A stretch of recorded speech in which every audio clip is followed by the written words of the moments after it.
Ahí va. Yo le dije, quizás nos podemos.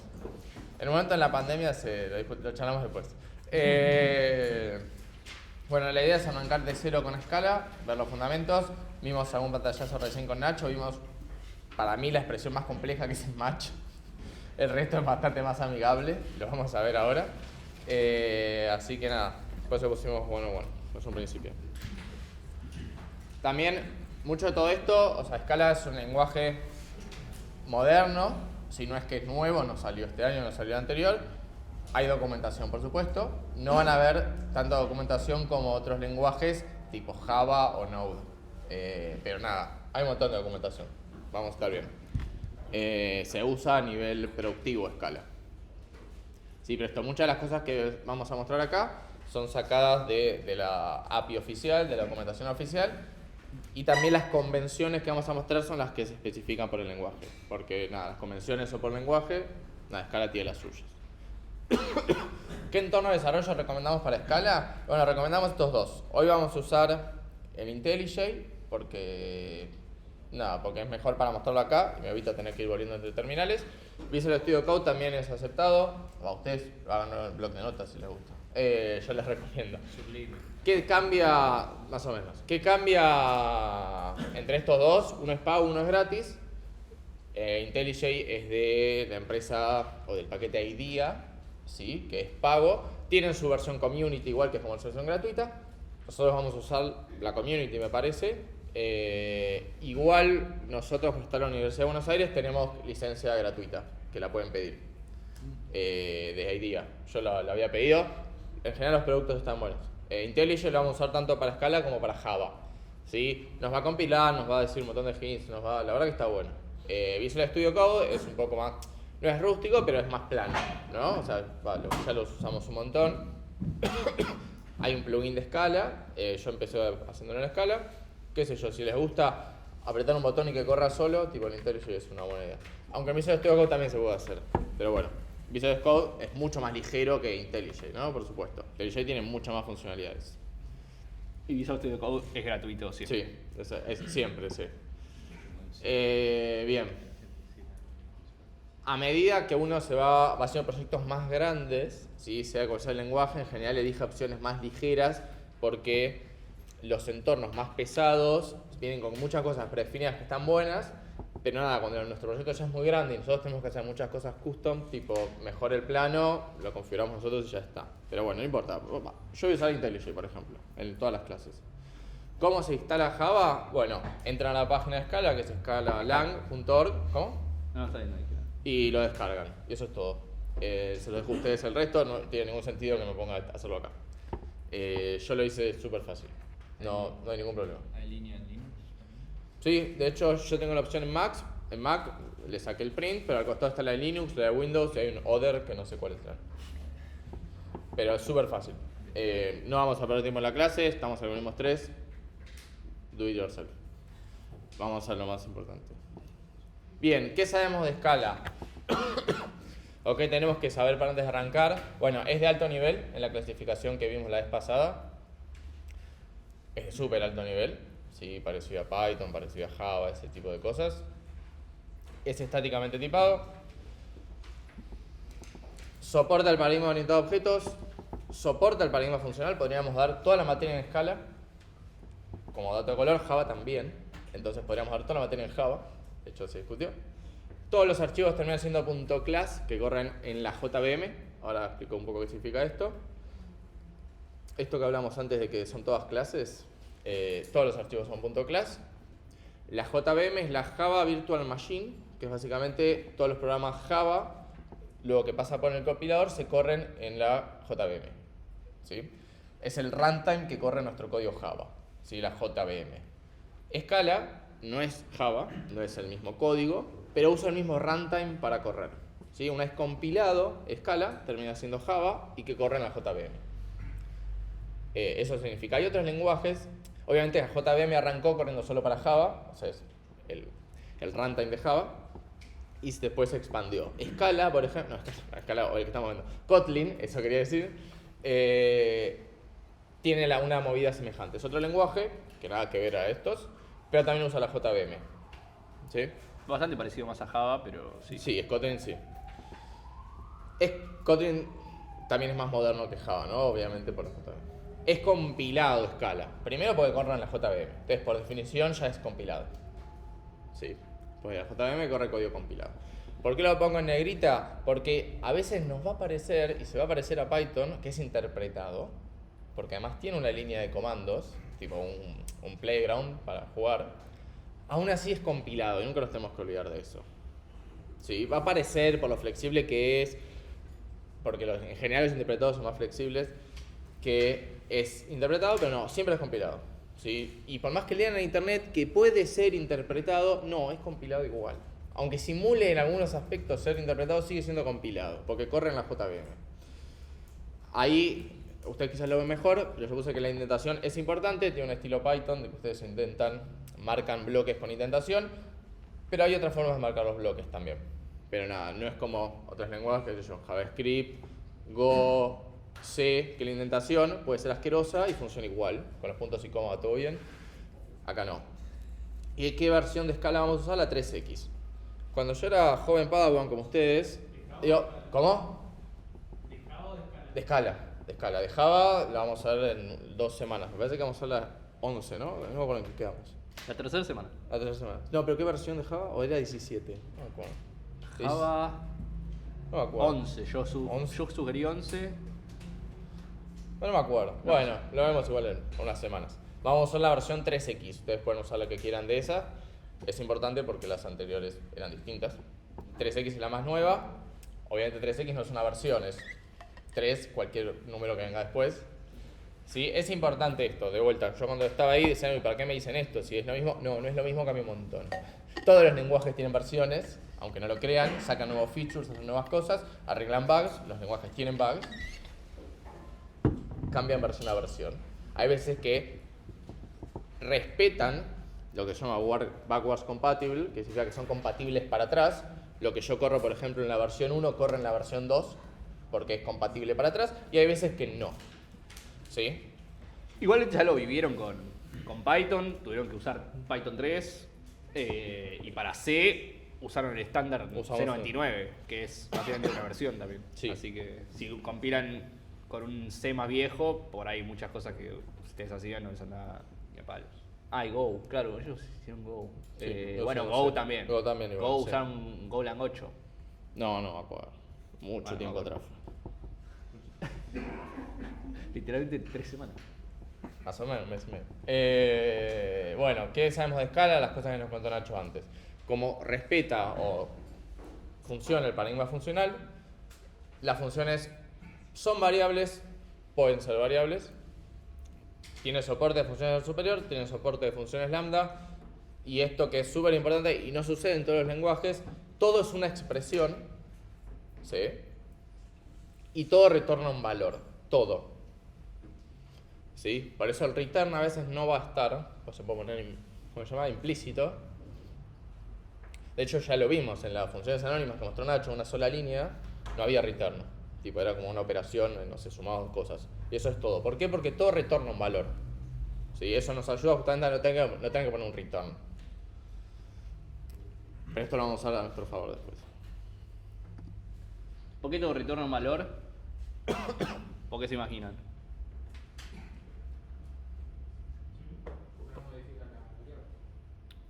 Pero ¿qué implica que retorna un valor? Porque si nombrarías una variable como una función y esa función no devuelve nada, esa variable no sería nada. No más sencillo, tipo, ¿por qué devuelve un valor?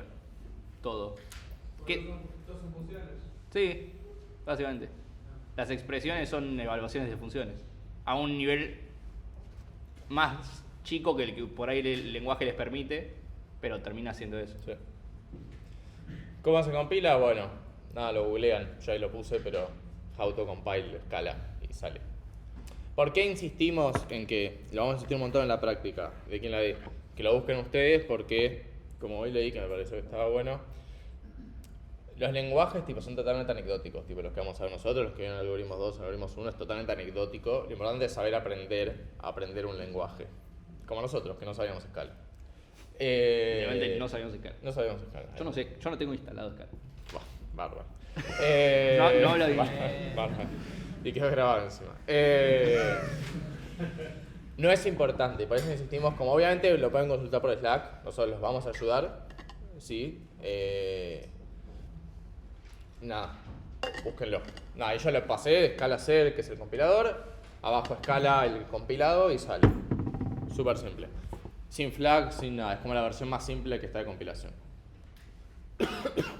Bien, vamos a tener dos tipos de variables, ¿sí? Vamos a tener inmutables que la vamos a declarar con val, inmutables que van a ser con var, ¿sí? Lo que nos recomienda Scala no es una entidad, la organización de Scala, que usemos, porque está bien, usemos variables inmutables, que es medio como un, ¿cómo se llama?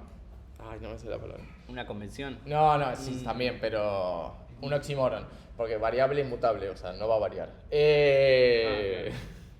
Nos recomiendo que usemos variables inmutables. ¿Por qué? Por todo lo que nos comentó Nacho en la teórica antes. ¿Sí? Vamos a tratar de usar mucho más val que var.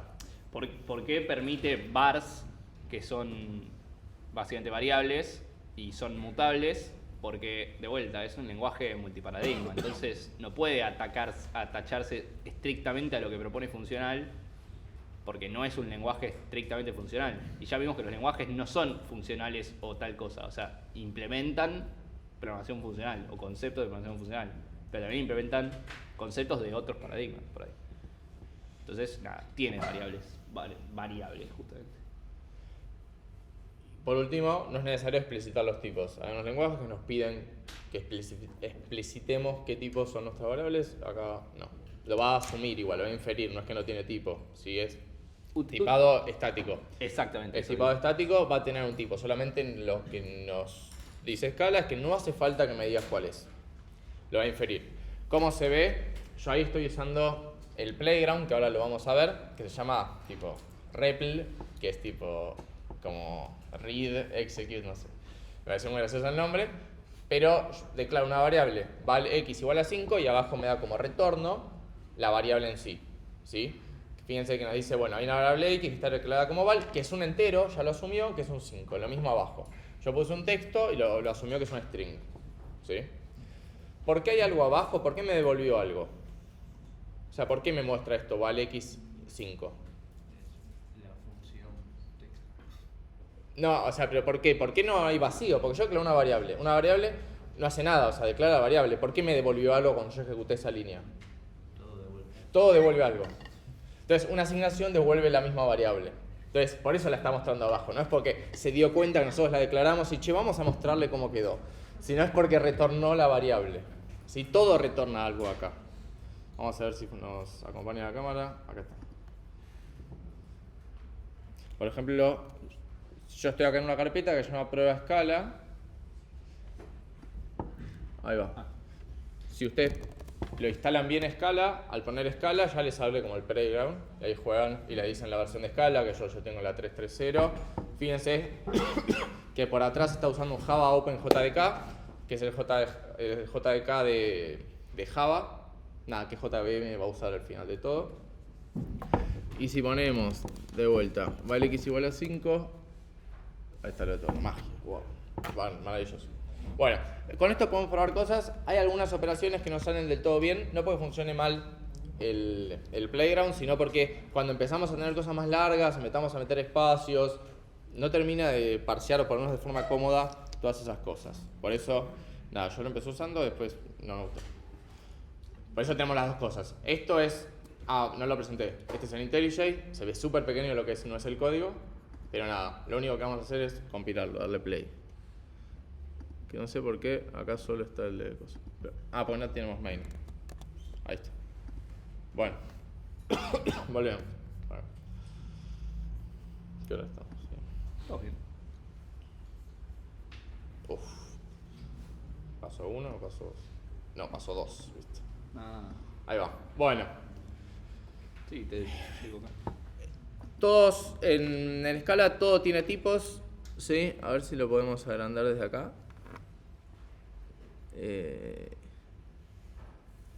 Bueno, no, igual no es importante que miremos el gráfico, lo que sí es importante es que eso, si todos tienen un tipo, ¿sí? Arriba de todo están any, que básicamente cualquier cosa.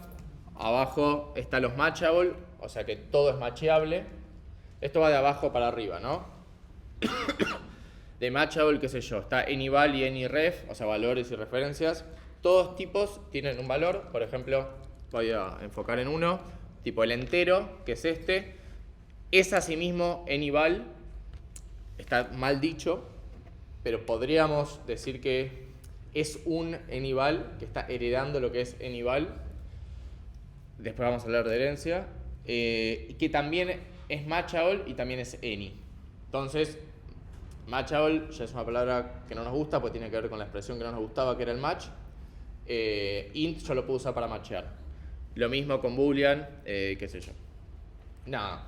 Es interesante lo del nothing, ¿no? Sí. Nothing es otro valor posible, que no es null. Null es este. ¿Sí? Pero nothing puede ser entero. Es entero. Y es boolean también. Y es null también, sí. Hay algunos lenguajes, como este, que tienen distintos tipos de nullables values, ¿sí? Venimos acostumbrados de C, que es null. En Go era nil, si no me acuerdo mal. Sí. Acá tenemos null, tenemos nothing. En JavaScript tenemos null, tenemos undefined, tenemos... Ay, ahí nomás. No puedo acordar. Es una cagada. Sí. Sí. Bueno, si no lo sabes usar, sí. Nada, un dato de colores, no es relevante igual. Ahí está. Bueno, la tabla clásica de todos los lenguajes. ¿Qué tipos de valores tenemos por defecto? Nada, los clásicos. Tenemos boolean, tenemos byte, tenemos short, int, long, float. Ahí está el tipo de los rangos. Obviamente eso varía según el procesador, ¿no? Va, según la computadora. Undetermined, ¿no? Era otro. No, pero no es de... No, en JavaScript no. Y abajo tenemos string, ¿sí? Quizás en otros lenguajes no existe el string, acá sí, ¿no? Es mucho más cómodo. Seguimos. Bueno. Acá no sé por qué se me dio por arrancar así con concatenación de strings. ¿Sí? Pero antes que eso tenemos una función mágica que nos ayuda siempre, ¿no? Y que está en todos los lenguajes, que es fundamental, que es la función println. En este caso es println. ¿Sí? Con esto, si no sabemos debuguear, vamos a debuguear con esto. ¿Sí? Printf console.log es exactamente lo mismo. Lo que se hace... Nada, es súper fácil poner variables además dentro del println, porque lo que es el println lo que recibe es un string, que puede ser con comillas dobles, pero si uno quiere usar valores variables, por ejemplo, adentro de ese print, le pone la S adelante y pone las variables con el signo de pesos. Entonces, acaba de imprimir el número de lo que tenga la variable X y lo que tenga la variable texto.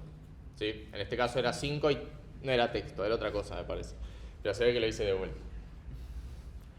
Esto es súper útil básicamente cuando quiere imprimir el estado actual de una variable.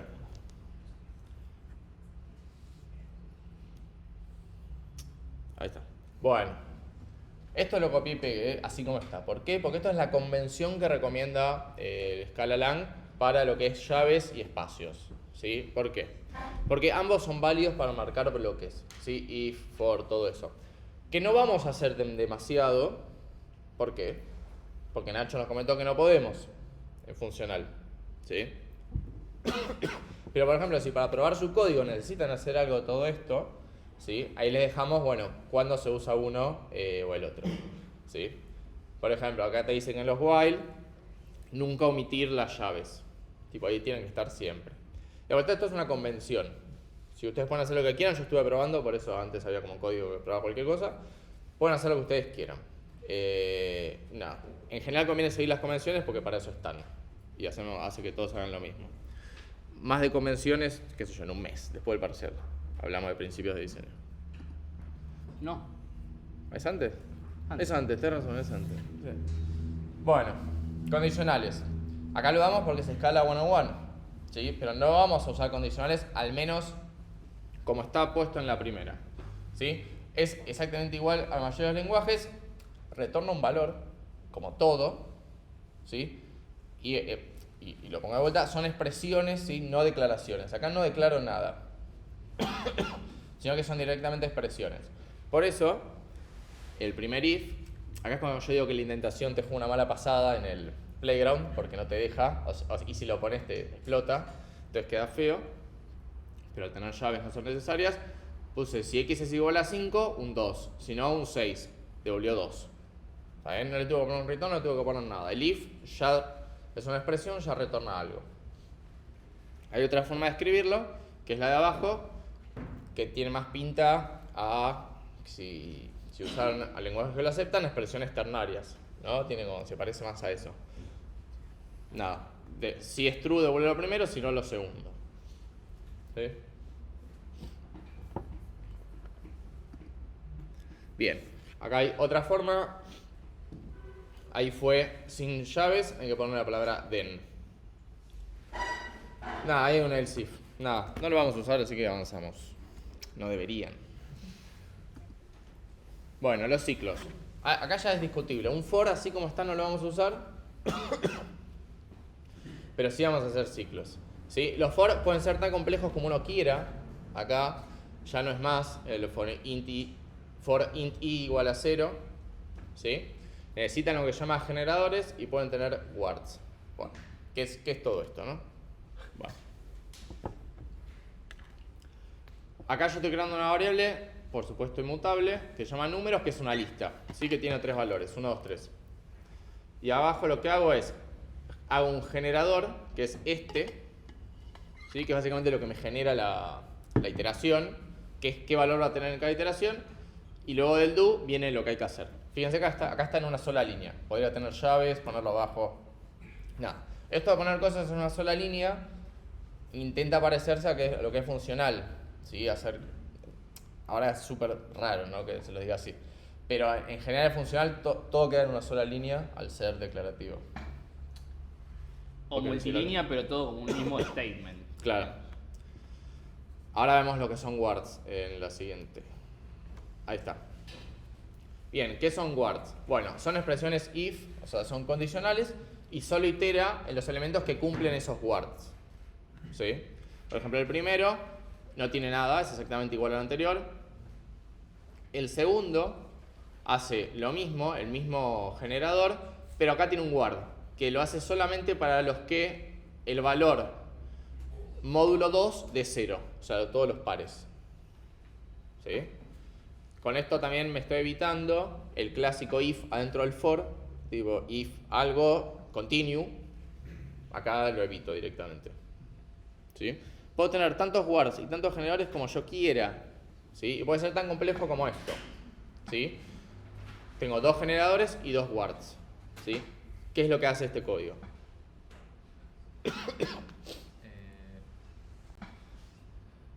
Para pensar. Muestra IJ si la suma es mayor a 5 o la suma es menor a 17. ¿Y cómo va mostrando? Pero va iterando sobre las dos variables y J a la vez. Eso es lo que tenemos que definir, ¿no? ¿Hace primero una o las dos al mismo tiempo? Bien, ¿cómo funciona esto? Es para cada generador hace una iteración y todo el siguiente. Ajá. Entonces eso corre 100 veces a priori sin los guards. Como si fuesen dos fors Anidados, básicamente. Corre para cada i 10 veces de j. ¿Está bien? Y se va a imprimir, va a ser lo que está dentro del do, que es imprimir solamente los valores que dijo el compañero, los que sumen más que 5 y menos que 17. Ahí está. No me acuerdo si lo puse acá el resultado. Bueno, se me hace trabo. Ahí está. No, bien. Poner un if abajo otro if es como si fuera un and. If Sí, and, ¿no? sí, sí. Va. Bien. Seguimos. No sé cómo sería si fuera una sola línea. Lo tendré que buscar. Igual se lee mucho más claro así, ¿no? Que en una sola línea. Bien. Pero sí cumple esa función. O sea, tiene que cumplirse todos los wards.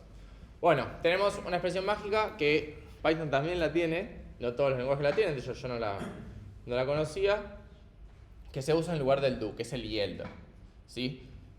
¿Qué hace eso? Bueno, en lugar de hacer algo, en lugar de hacer un do, cada valor del que se iteró lo va a pasar a un iterable nuevo. ¿Sí? O ahí se corta todo. Pero podemos hacerlo en vivo. Espera, vamos, ya que estamos, a hacerlo en vivo. ¿Sí? Por ejemplo, a ver cómo era. For y desde... ¿Cómo era? Desde 1 a 10. Esta flechita me encanta. Parece como lo más difícil de escribir del mundo. Y él, qué sé yo, y por i. Vamos a ver qué pasa. A ver qué hace. Ahí está. Creo... la devolvió entera. ¿Cómo? Nada, que ahí te la devolvió entera, pero sí. Sí. Yo podría poner un if y decirle solo para los impares, ¿no? Entonces, eso lo que... En lugar de hacer algo en el do, lo que hace lo que está después del YEL y lo pone en una colección nueva. En este caso, crea un vector. ¿Sí? Que no es lo mismo que una lista. Lo vamos a ver la clase que viene. O quizás esta. Y algo que no está dicho es que no necesariamente se va a generar la colección completa de una. Pero bueno, eso es algo que vamos a ver después. A ver si Sí, no es como el de Python, Ahí está, no se hace de una. No. Se hace a medida que lo evaluás. Sí, a medida que se va evaluando. Es como si fuera un do, o sea, que una colección y la vas sumando al coso. ¿Te va guardando los resultados? Bueno, el resultado 0, el resultado 1, o esa variable es la que dice vos. ¿Qué resultado? Que dice val, que es inmutable. Hasta res. Claro, es, Pasa que no la guardé. Vos decís, ¿qué pasa si hago res 1? claro. Ahí está. Pero para guardarte el for Muy en bueno. una variable. El resultado de cada uno. Sí, fíjense que... Igual esto es el playground. O sea, es totalmente anecdótico lo que hace esto porque no lo vamos a usar. O sea, si yo escribo esto, yo lo que debería hacer, que saca en el código real, es poner val cuadrados y poner esto. Parece que en el playground sí te guardan las variables. ¿Qué no le gustó? Está todo bien. Ahí está. A ver, ahí va. Y si le doy play, quizás funcione. Ahí está, acá lo imprimió. O sea, en el playground sí parece que te crea variables, pero igual es anecdótico, ¿no? Porque no. O sea, no lo vamos a usar para cosas de verdad, solamente para probar cosas rápido. ¿Vos querías algo más? Sí. No, yo iba a comentar que el YEL, aparte lo que tiene es que, aunque no parezca, porque acá lo estamos imprimiendo entero, pero no te va a generar toda la colección de una. Sino que a medida que yo vas admitiendo los valores de esa colección, recién ahí los va a crear. Que es lo que tiene el YEL. Porque justamente el YEL es como el esperá, tipo el aguantá. Pues si no haría un do, básicamente. Haría un do y le pido que me haga un coso. Pero el YEL, el valor que tiene es que es lazy. Que ya lo vamos a ver en la próxima clase. Muchas cosas las estamos pateando. Crean expectativas. Sí. Bueno, vamos con el complicado. Vamos con el match, que un poco ya lo charlamos. ¿Sí? Se puede pensar inicialmente como un switch. ¿Sí? Los otros lenguajes tienen esta posibilidad como un switch. Esto es infinito más poderoso que un switch, que los otros lenguajes, pero va por ahí. ¿Sí? Esto es una expresión, por supuesto, porque todo es una expresión acá, que puede considerar variables y no está limitado el tipo. ¿Sí? Vamos a pasarle al match algo a considerar, en este caso i, ¿sí? Y vamos a pasarle a distintos casos. ¿Sí? Analicemos el primero. El primero, estos son los ejemplos triviales, ¿no? O sea, el que vimos antes en la teórica, estos son... boludez. El primero, se fija si es el...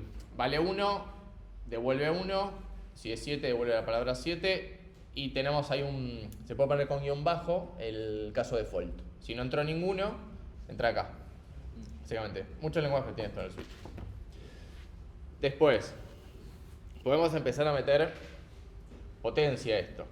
Podemos decir, mirando el de abajo, si es 1 y pasa esto, de hecho lo vimos en la teórica, o sea, ahora mi ejemplo es trivial, pero si pasa esto, entra acá. El caso de abajo es si vale 7 o 6, ahí hay un OR. Bueno, y el default sigue estando. ¿Sí? Entonces, yo dentro del match puedo tener expresiones. ¿Sí? Digo, en los cases. Esto es algo súper poderoso. En general, en los switch comunes, tipo el valor, tiene que ser un valor, como se llama, un constante. ¿Sí? No permite tener cosas variables, menos permite tener expresiones. Es como que el switch está guardado dentro de la variable. El resultado de result, decís. El resultado de todo esto, o sea, lo que devuelva la expresión match, que puede ser, mirando de abajo, 1, o sea, la palabra 1, la palabra 7 o 6, o la palabra other, va a guardarse en result. Y otra pregunta, igual no era inmutable, no es que no podría valorar, ¿cómo puedo decir que valga 1, 7 o otra? Bien, una cosa es, una vez creado, que sea inmutable significa que una vez inicializado no puede cambiar. Ahí la estoy declarando e inicializando en el mismo paso y le estoy asignando el valor esto, inicializando con el valor resultado de match. Es inmutable porque después no hago result igual otra cosa, básicamente. No significa que el valor tiene que ser constante o conocido desde el principio, simplemente que no vaya a cambiar en el futuro. Eso es que es inmutable. Y ya les adelanto, las listas son inmutables en esto, en escala. Sí, tipo los vectores, si no me acuerdo mal, también. Los hashes, el map, también es inmutable. ¿Sí? En general las cosas son inmutables acá. Entonces, el lista.append acá no funciona. Pero nada. Nada. O el diccionario tipo corchetes, nuevo, clave, no, eso no va acá. Bueno, a lo que vinimos. Sobre las funciones. Se declaran con la palabra def, para decirle que es una función. Si la voy a declarar como función no anónima, ¿sí? Después viene el nombre, ¿lo puedo poner acá? Sí. Viene el nombre, los parámetros. A cada parámetro hay que decirle qué tipo es, hay que ser explícito en el tipo, y el valor de retorno puede no ser necesario, ¿sí? Yo ahí lo estoy aclarando, pero puede no ser necesario. Fíjense lo que me devolvió la línea def suma, la declaración de la función suma, es una función. Está bien. Luego, no sé, aplico la función, me vuelve un resultado, ¿sí? Acá puse una función que, nada, múltiples líneas, y yo puse vale x igual a 4 y x, para garantizarme que retorna x. Mirándolo ahora, no es necesario, porque el vale x ya está retornando x, porque antes de hecho lo vimos en el playground, ¿sí? ¿Por qué es opcional explicitar el valor de retorno? ¿Por qué? Todo devuelve algo. Bien. Podría devolver nada igual. Ahora charlamos sobre nada. Pero ¿por qué no es necesario explicitarlo?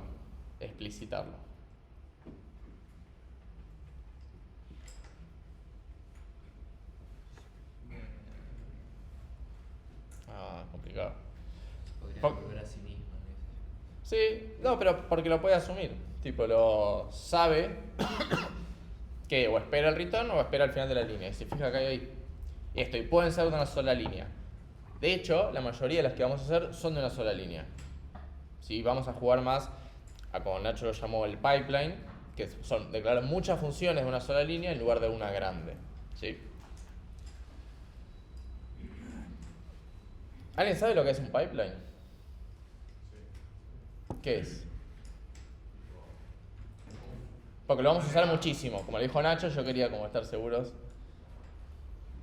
Bueno, una cadena de acciones, yo lo comprendo como eso, donde puedes tener distintos trabajos sobre un objeto, un dato o algo, y es de una forma y vos le haces transformación a lo que quieras para que termine de la manera que quieras. Bien. Está bien, va por ahí. O sea, el pipeline se puede ver como una cañería, pues se llama así, donde cada caño es una función que hace algo, puede ser una transformación, puede ser un filter, puede ser algo, y ese resultado de la cañería entra en otra inmediatamente. Sería, pasa por una función y el resultado de esa función entra en la siguiente. Y así encadenamos funciones y resultados. Como el resultado de una entra en una, termina, el resultado de esa entra al siguiente y así, pues es un pipeline, porque algo entra en un lugar y va pasando por distintos caños que le van haciendo cosas.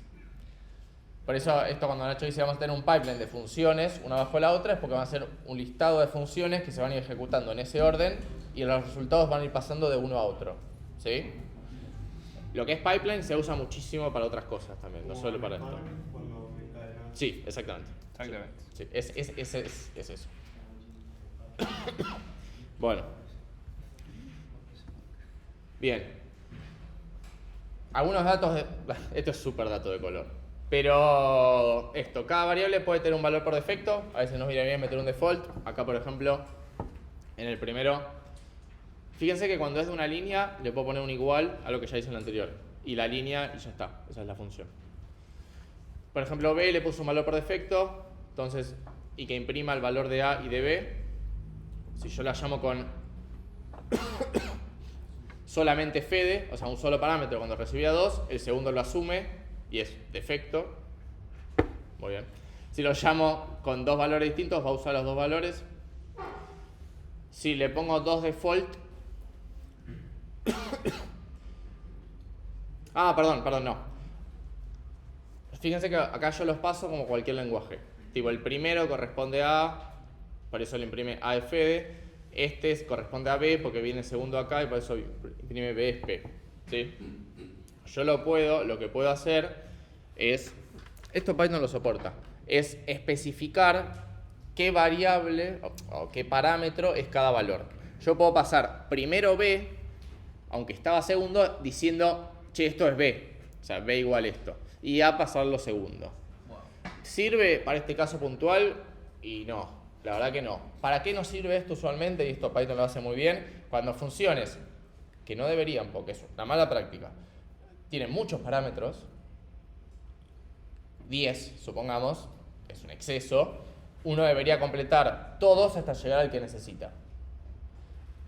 Si usamos esto, uno puede elegir cuáles le pasa especificándolo acá en el nombre del parámetro y pasa solo esos. ¿Sí? No necesariamente tampoco tiene que ser porque, o sea, está mal, porque no está mal, pero ponele, hay muchas funciones que requieren muchos parámetros opcionales.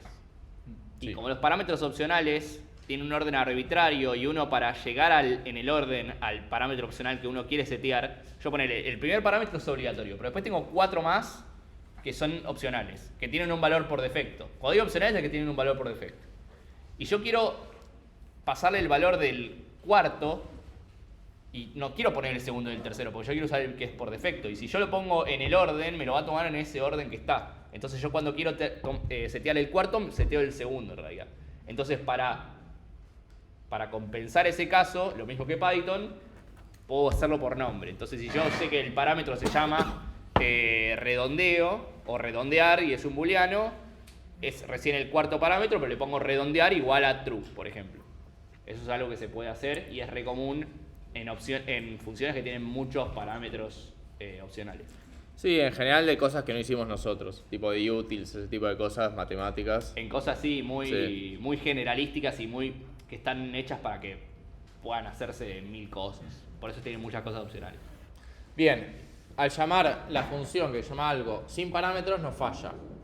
¿Por qué? Porque nosotros especificamos a B que tenía un valor por defecto, pero no a A. Entonces se va a quejar y me va a decir, che, te falta A. El otro no, B no me está pidiendo porque ya sabe que le tiene que poner. Si en ese caso enfuerza los parámetros. ¿Sí? Si yo no quiero que los enfuerce, le tengo que poner un default. ¿Conviene poner default o? No, depende del caso. Ah, pero- Quizás vos querés, o sea, no te sirve tener. ¿Para qué querés doble default acá poner? O sea, no sirve para nada la función si todos los parámetros. No, pero pensándolo en buenas y malas prácticas. si alguien No, va a depende usar- del parámetro. Ok. Es como dice Nacho, en general se le pone defaults a los opcionales, que en general tiene que ver con flags, esto, cosas de true o false, y a los obligatorios no. Ah, bueno. Igual hay bastantes funciones que reciben todos opcionales, pero porque son métodos generalmente. Son métodos de un objeto, de un struct. Por ejemplo, ordenar. Hay muchas colecciones que tienen un método sort, que son para ordenar y que si lo llamas a secas se ordena normal, pero le puedes pasar un montón de otros parámetros que es tipo criterios de ordenamiento. Bien, seguimos con funciones. Hay una función especial que desde escala 3 se permite, que es la función principal sería que le tenemos que aclarar con una annotation. Annotation se llama porque va con una arroba antes. Ahora hablamos un poco sobre annotation, pero es un concepto muy de Java. Para especificar que este es el punto de entrada del programa. Tipo, entra por acá. Las annotations son palabras clave que tienen adentro, al principio arrobas, que sirven para especificar al programa cosas sobre esta función. ¿Sí? Esta función, en este caso está diciendo esta función va a ser la principal. ¿Sí? En Java vamos a usar más annotations, en Scala solo vamos a usar esta. ¿Sí? Pero es muy de Java ese concepto. No recuerdo muchos lenguajes que lo tengan, de hecho. No, hay algunos, pero es verdad que es mucho de... Las annotations se resuelven antes del código, por lo general, cuando se van a ejecutar.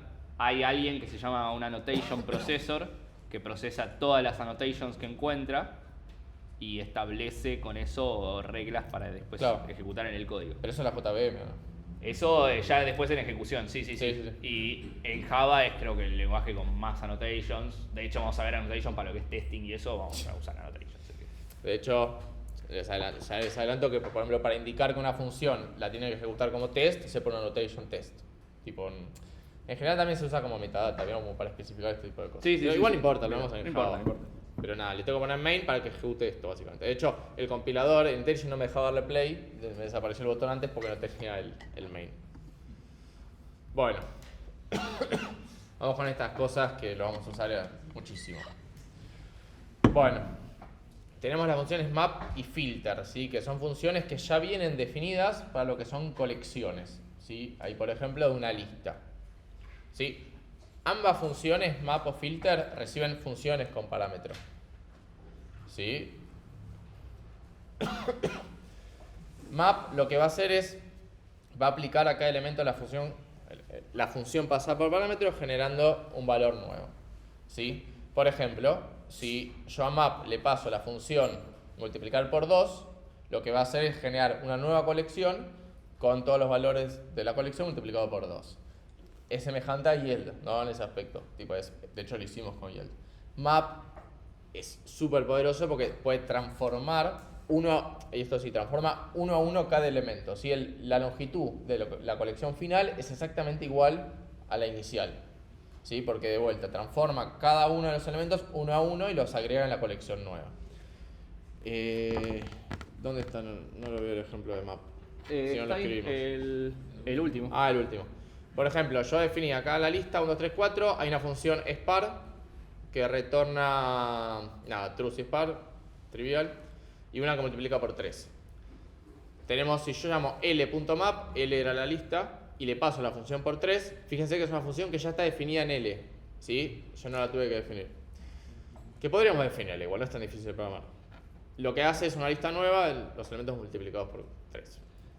¿Por qué creen que devuelve una lista nueva en cada caso? Para no modificarlo. Porque él era una lista. ¿Cómo? Porque él era una lista.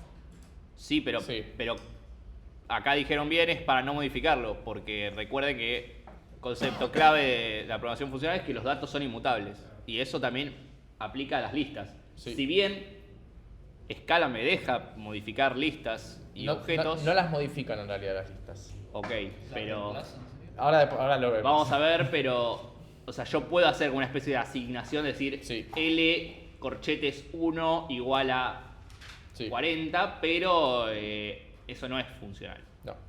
¿Lo pueden hacer? Sí. Pues Scala te deja hacer un montón de cosas, además de funcionar.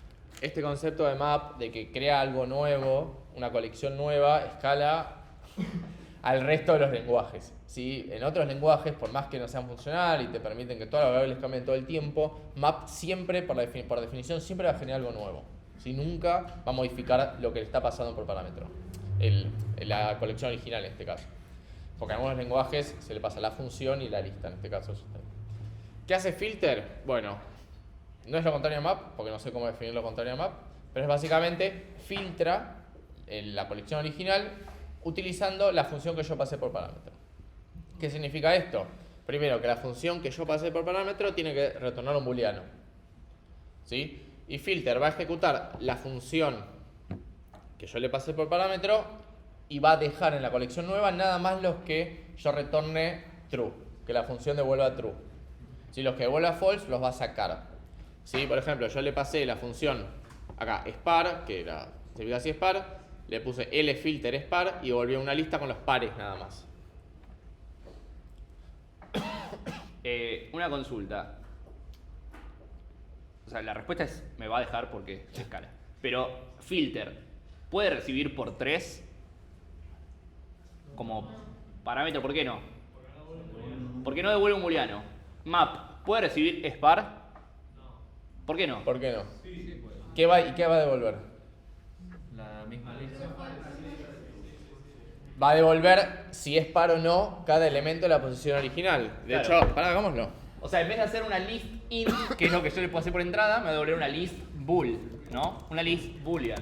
Pero no multiplicaría por 3 cada uno que es par. No, yo dije el es par. No, pero no, porque no es por... O sea, porque yo digo, solamente le paso el es par, no, ya no le pasé el por 3. Claro, aplicaría. O podés pasarle el por 3 y después el es par, que me debería dar siempre true. No, mentira, no sé por qué dije que siempre son pares. Si multiplicase por 2, sí, siempre par. Qué pelotudo. Tranquilo, no pasa nada. Por ejemplo, si hacemos esto, map de vuelta, va a ejecutar la función y va a poner el resultado de esa función. Entonces me va a decir, Uno se claro, me va a decir cuáles eran pares de la colección original. Bien. Incluso es que, si le perdón, pones- igual, ojo, yo usé solo módulo, entonces está devolviendo el resto. 1 es el resto de hacer 1 módulo 2, 0 es el resto de hacer 2 módulo 2 y así. Yo le tengo que poner igual a 0 para ahora sí devolver true y false. Ahí está. ¿Se entiende? O sea, ahora el tipo resultado es list boolean. Esto es totalmente válido y es... va. Al revés no, porque, o sea, el filter debería recibir algo que es booleano. Que va a funcionar porque todos los números son interpretables como un booleano. Entonces va a poder decir que todo es false o que todo es true. Pero bueno, no es lo más copado, ¿no?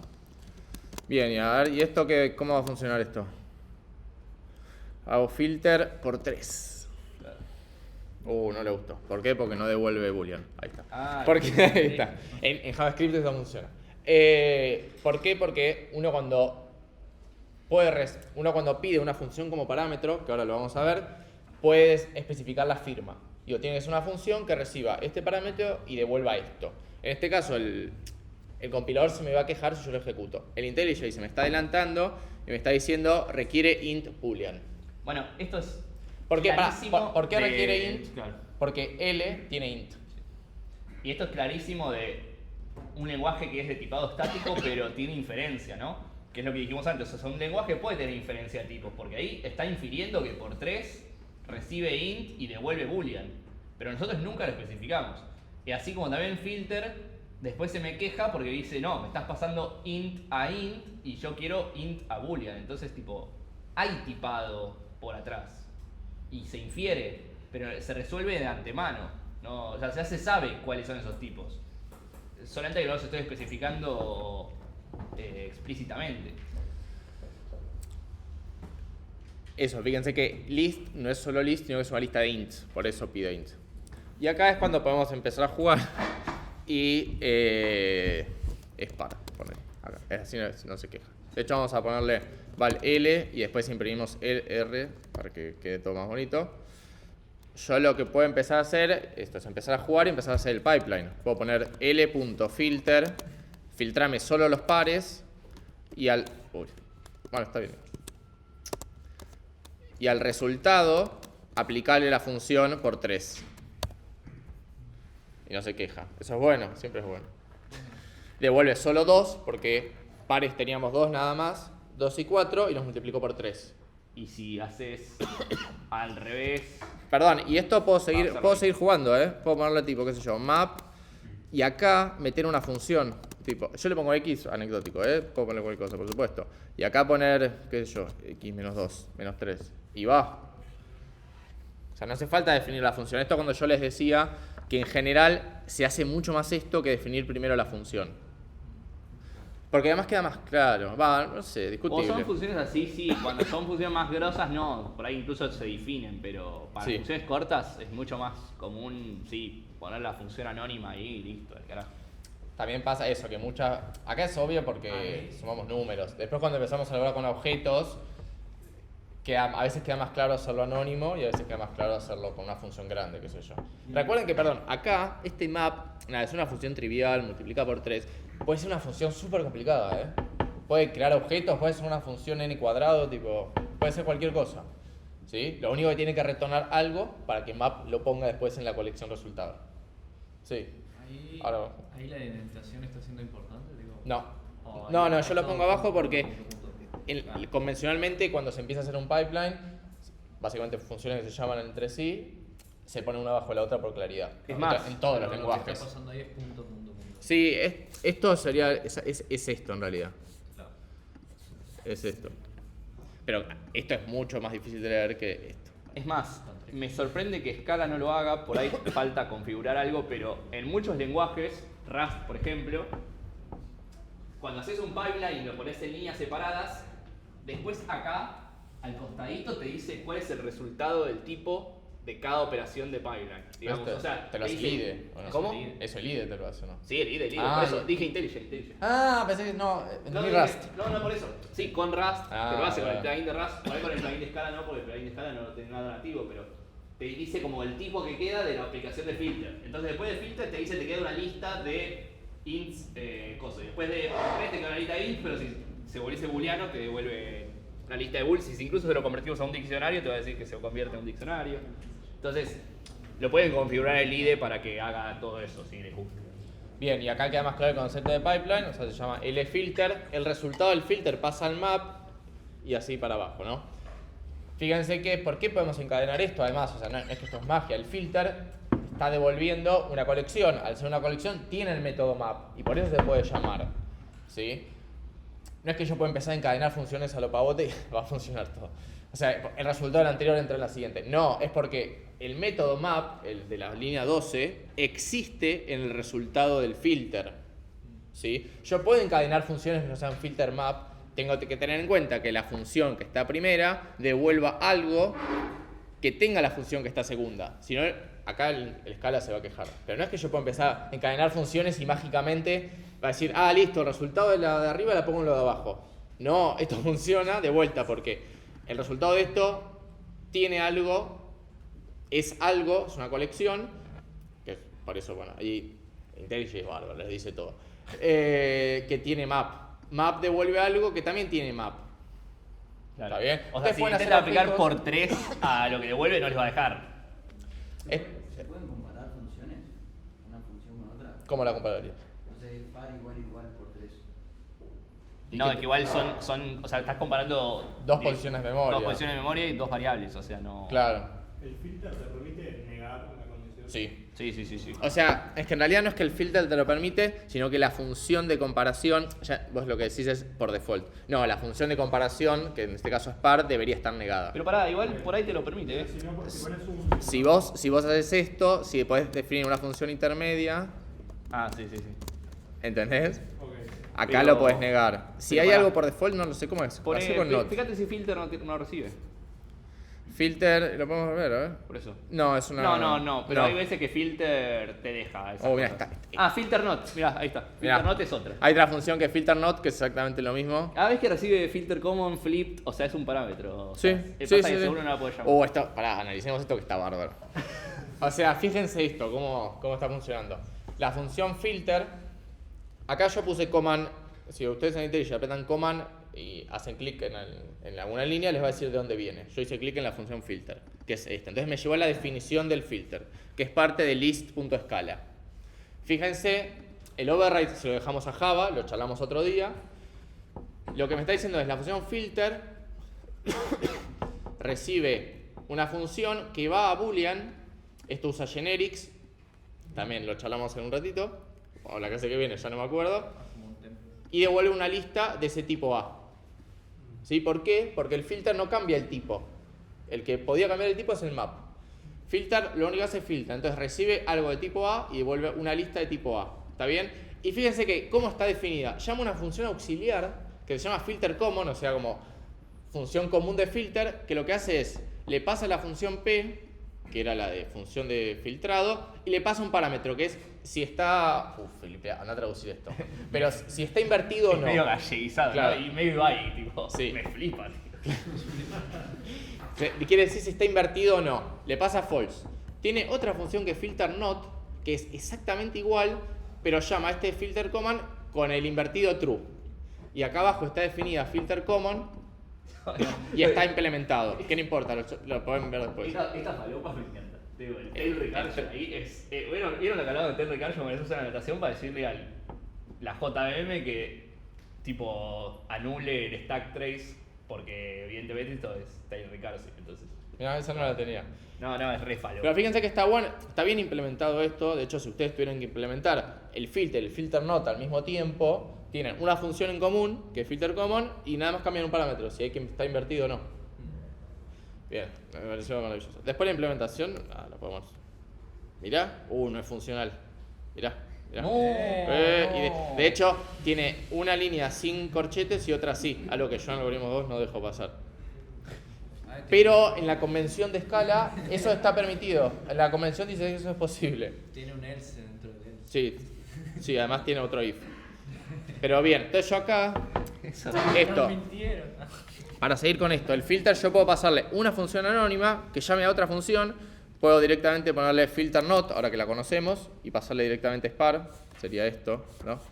Todo esto hay que seguir jugando y nada, y practicar básicamente. Filter, map. No, le tenés que pasar. Sería esto. Claro, eso. ¿Por qué? No lo evalúes. Claro, si yo llamo los paréntesis la estoy evaluando, si no estoy pasando la función. Bueno, seguimos. Hasta acá todo bien. Map filter es como la función más importante que yo aprendí en la facultad, me parece. Uy, se viene una muy buena. Porque vos lo ves antes. Sí. Bien, tenemos reduce y tenemos for each. Vamos con la segunda primero. ¿Sí? El for each no es muy amigo de lo funcional, pero se usa bastante cuando no nos importa ser puros en lo funcional. ¿Qué es lo que hace? Es exactamente lo mismo el map, ¿sí? Pero no crea nada nuevo, no retorna nada nuevo. De hecho, no retorna nada. Tiene que retornar algo porque es escala, pero no retorna necesariamente lo que yo voy a agarrar después, ¿sí? Y eso es todo lo que hace. ¿Qué me deja hacer esto o para qué se usa esto? Para literalmente modificar el parámetro. Con números no se puede porque es más difícil de ver, ¿sí? Yo acá lo puse con un print line, qué sé yo. Pero cuando yo recibo objetos, que son... ¿Por qué digo con números no se puede hacer? Porque Scala, como un montón de lenguajes, trabaja con valores y con referencias. No especifico acá, ya lo sabemos todos a esta altura. Los números son valores. Entonces, cuando vos pasas un número, a una función, estás pasando el valor. Adentro de esa función no puedes modificar ese número, va a modificarlo, no va a cambiar del otro lado, porque pasó por valor. Cuando en Go tiene eso muy particular.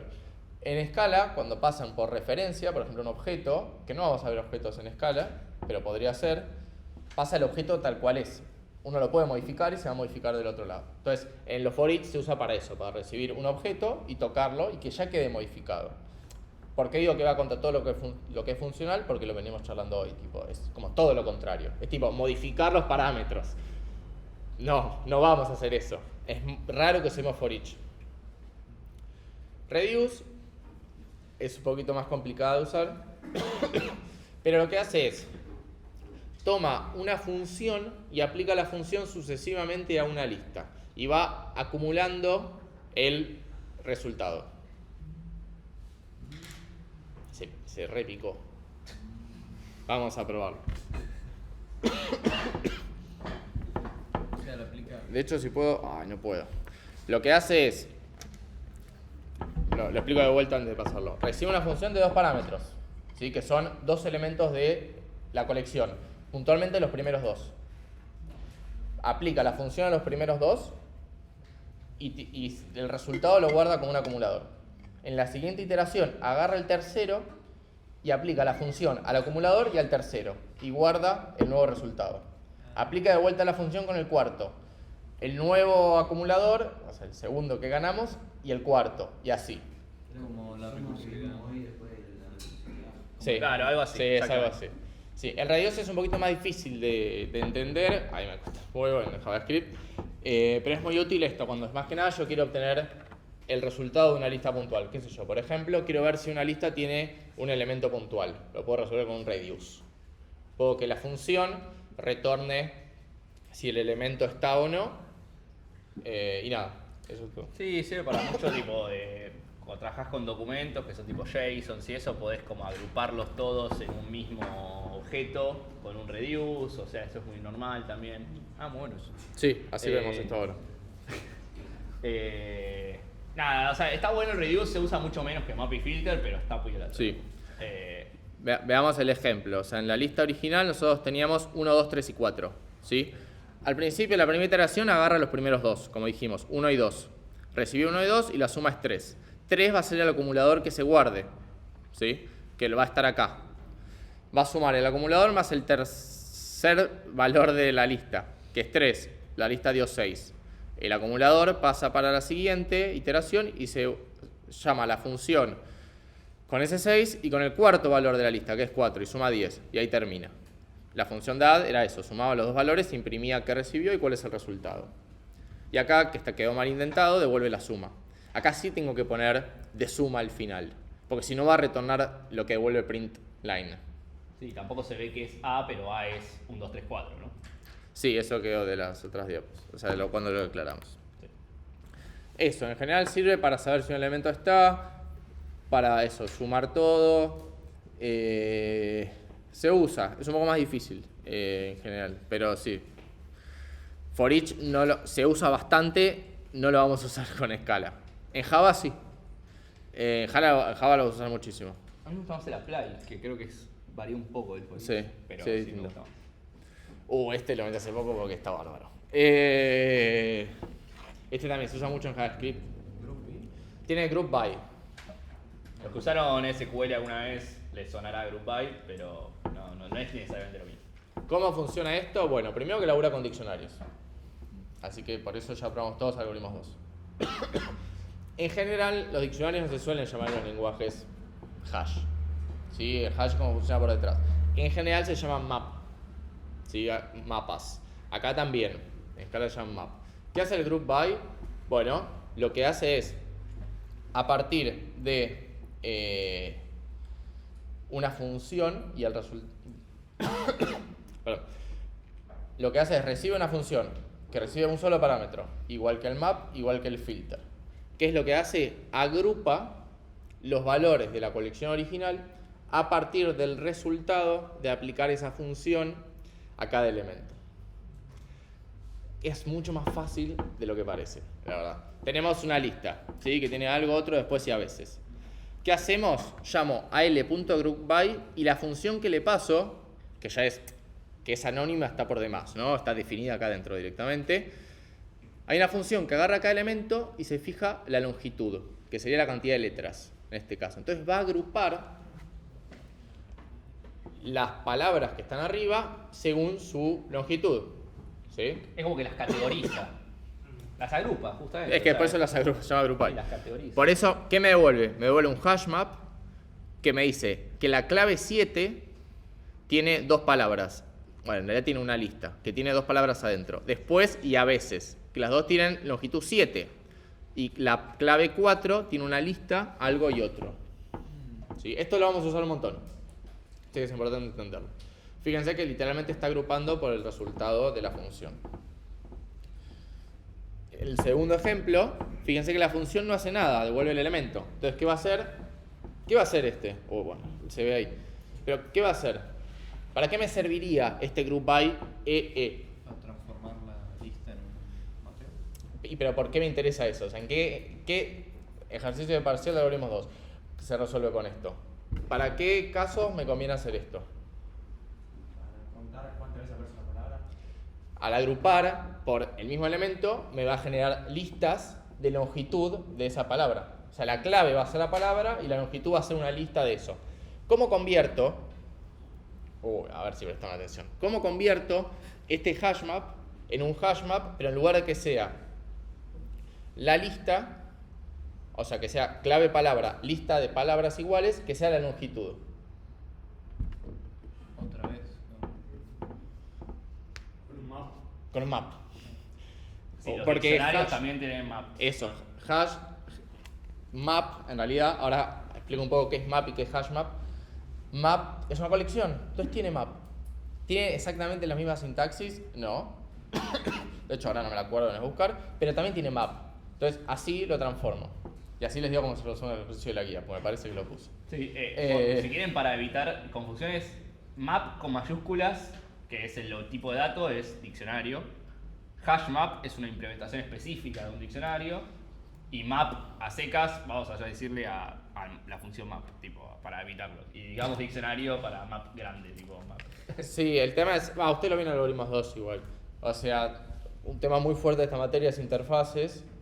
Bueno, map, con mayúscula como dijo Nacho, es la interfaz map, o sea, todo lo que tiene que cumplir un map para hacer un map, y hashmap es la implementación puntual. Nada, eso. Igual la materia es de interfaces, o sea, vamos a hablar muchísimo de esto. Hay que pasarle un mapeo que reciba un string y devuelva el entero.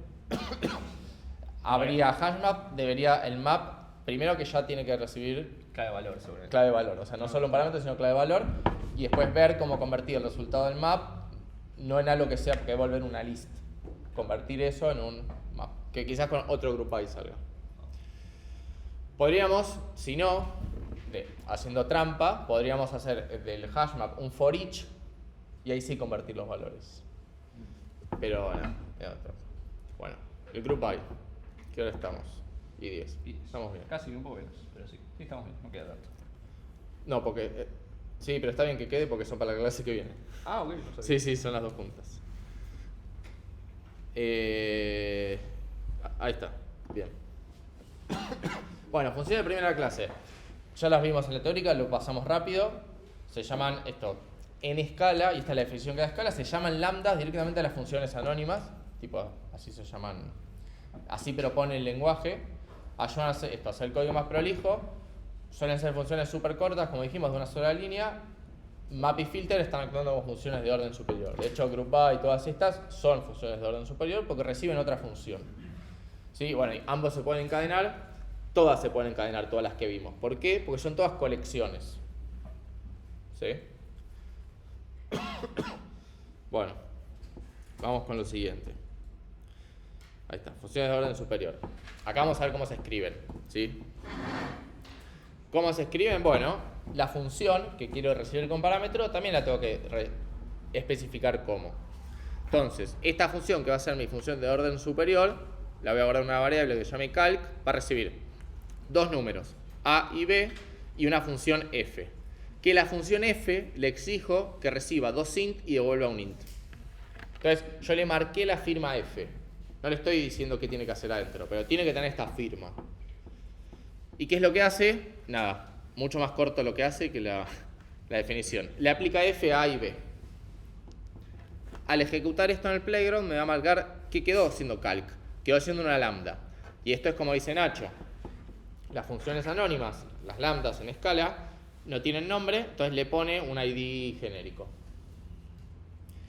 Obviamente es un hash, ¿no? Como todo en la vida. ¿Es el ID genérico o es la posición memoria? No, esta parte es un hash, la segunda parte. Lo primero puede ser la memoria, sí. La segunda es un hash, sí. Que además comparten sí. Anecdótico igual, o sea, dato de color para el bar es esto, tomando una cerveza. La función, después, qué sé yo, declaro la función sumar y llamo calc con 4, 8 y sumar, y la ejecutó. Magia. Funcionó, muy bien. Bueno, y acá terminamos con lo más, vamos a decir lo más picante. Pero nada, como lo que es más código, más a bajo nivel. ¿Qué hora es? Son 10. Ahora sí.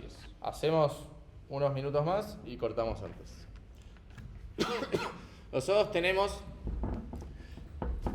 dos tipos de colecciones en escala. Tenemos colecciones inmutables y colecciones mutables. ¿Sí? Ya charlamos. Inmutables es que una vez creado no pueden cambiar. Mutables es que sí.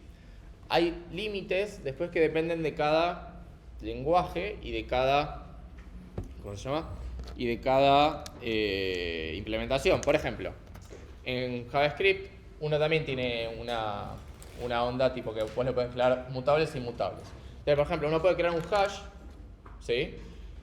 En una variable que es inmutable, pero el hash sí puede cambiar. La variable no va a cambiar porque es la dirección de memoria. En este caso, estas estructuras, tipo un set, un map, no pueden cambiar. ¿Sí? No van a cambiar, de hecho.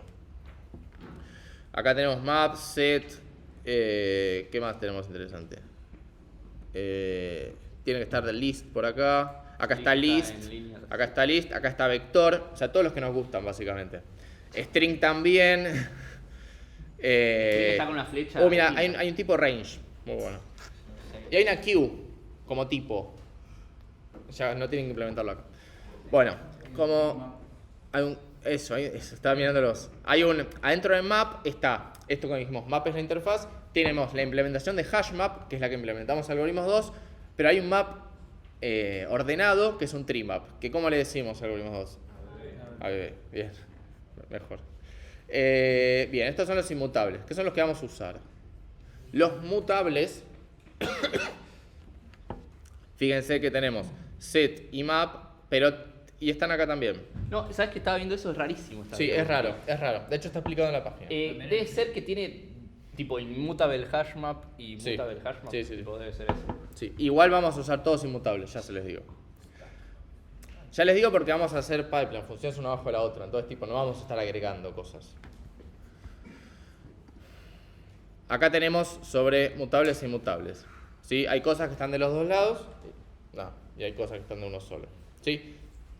Arrancamos con la lista. Bien, las listas son inmutables y, atención a esto porque es la primera vez que me pasó, es una estructura enlazada. Todos sabemos lo que es. Entonces, ¿qué no hay que hacer en una estructura enlazada? ¿Para qué son estructuras enlazadas? Para recorrerlas. ¿Qué es lo que no puedo hacer en una estructura enlazada? Que está mal. Seguro, pero digo... ¿Cómo? Acceder a una posición. Porque sabemos que acceder a una posición es ODN. Acá no vamos a hablar de complejidad. Pero al saber que es una lista enlazada, no podemos ir a la posición 3. Las listas inmutables están hechas para ser recorridas. No les accedemos porque es ODN. ¿Sí? Atención a eso. Se puede crear así como las veníamos creando. Se puede crear con el método tipo rangos. Este generador que usamos para el for lo podemos pasar a la lista. Ese generador, que esto también lo podemos usar en el for, le podemos pasar de dónde hasta dónde, de a cuántos saltos. Esto es muy de Python, me vas a acordar. Eso es alto range, tipo. Sí, es que son range. O sea, estos generadores son range.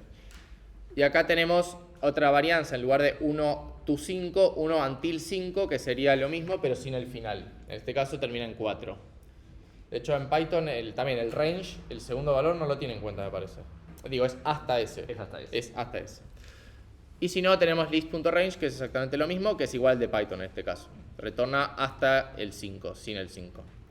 Y el range también soporta de asaltos, de 1 a 10, de asaltos de a 3. ¿Qué vale en Python? Súper anecdótico. O sea, nada, si lo necesitan lo buscan. ¿Qué opciones tenemos para la lista? Tenemos drop, que lo que hace es eliminar ese... ¿Cómo? Sí, los primeros dos elementos de la lista. Podemos tener un drop while, o sea, eliminar mientras los valores sean menor a esto. Tenemos un filter, que ya lo sabemos usar. Tenemos un slice, ahí se parece al de Go. Tenemos un tail, que nos da la cola sin el primero, porque es enlazada, entonces tiene sentido el tail. El take, que son los primeros tres, y el take while, bueno, nada, para que lo vean. Esto es súper útil, la de flatten, más para funcional. Las listas tienen una función que es .flatten, que para qué me sirven cuando yo tengo lista de listas. Fíjense que es mucho más común de lo que parece. Fíjense en este caso, yo tengo una lista, y adentro tengo una lista que tiene un 1 y un 2, y otra lista que tiene 3 y un 4. Flatten, lo que hace es como más flaquito, la jerarquía, porque sería lista de listas. Lo que hace es baja 1 la jerarquía y desarma las listas de adentro. Entonces me queda 1, 2, 3, 4. Estas dos listas las desarma y las une, las concatena. ¿Es recursivo? No, no es recursivo, Ah. solo el primer nivel. O sea, va a buscar para cada elemento que sea una lista, las va a desarmar y los va a unir en la lista final. No es recursivo. Si tenemos lista de listas, Hay tipo un deep va a quedar flat, una ¿no? lista de listas. No, porque no es trivial. Ok. Lodash lo tiene. Sí, es que... En general igual es nunca solemos tener Yo lo he triple hecho lista. alguna, pero... No. Va, No sé. No, puede ser, No. porque, Sí, porque sí. los tipos acá Los tipos son estáticos, sí. Sí, tiene que ser una ningún tipo de dato. Salvo que te voy la list any, pero sería rarísimo. Claro, si vos a la lista la definiste como any, que recordemos que todo tipo es any, vas a poder. Nunca hagamos eso igual. Pero en otros lenguajes donde no se pide que sea explícito, pero por default muchas veces ya es any, podemos hacer ese tipo de cosas. Tipo JavaScript, hacer lo que vos quieras. Tipo un entero con un objeto, con un false y va todo bien. Bien. ¿Qué hora es? Bien, seguimos una más. Terminamos listas. Y acá vienen las sintaxis raras. Para agregar elementos y todas las operaciones que vimos antes, crean una lista nueva. Si el resultado es una lista nueva, la original nunca se modifica. ¿Cómo se agrega un elemento? Y digo agrega de vuelta porque es agregar algo, es con los dos puntos, ¿sí? Creamos una lista nueva con A, qué sé yo, y creamos una lista nueva con B, que le agregamos el elemento 0 al principio de A. Por eso está acá. Si lo dáramos vuelta, ponemos A, 0, el 0 va a estar al final. Si lo estamos agregando en la cola de la lista.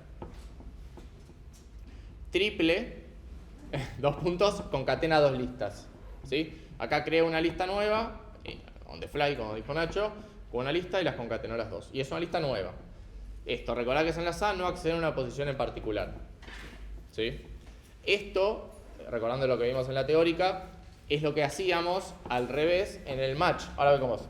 En el match agarramos una lista hecha y la desarmábamos en el match poniendo un elemento, 2 puntos, el resto, que es lo que hizo Nacho que lo dibujó acá.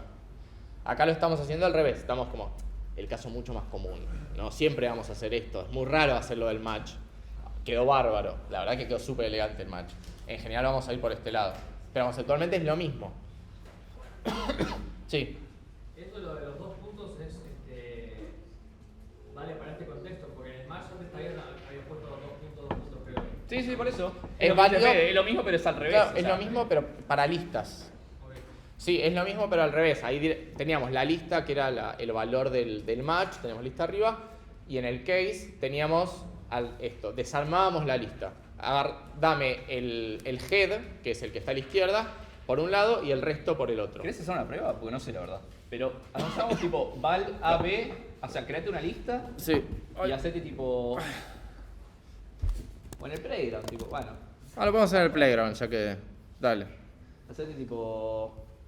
Acá está. Termina. Sí. Tipo L es igual a list 1, 2, 3. Y después hacete. No le gustó la para nada. madre. No, porque no la declaré, ¿no? Ah, lógico. val L, list, Sí, sí, ahí sí. va. Ahí va. Ok, y ahora hacete val AB, A, B, ¿Cómo? A, B. No sé si se puede esto en escala. Igual Yo no lo vi. L, 2 puntos LS. A ver. No, esto no funciona. ¿No? Para. No sé, digo. No, rarísimo. Pero... no, es que no era mala idea igual. Porque no encontró LS. Claro. Pero bueno. Ah, pero si haces tail. No sé, no, me parece que no. No, bueno, para ahí sí te va a dar. Pero bien, pero la idea era esa igual, totalmente es lo mismo. Bien, terminamos con listas. Entonces es pattern matching nada más. Bueno, Bien, sí, lo otro vamos. y cortamos con vector, seguimos la clase que viene. Ok.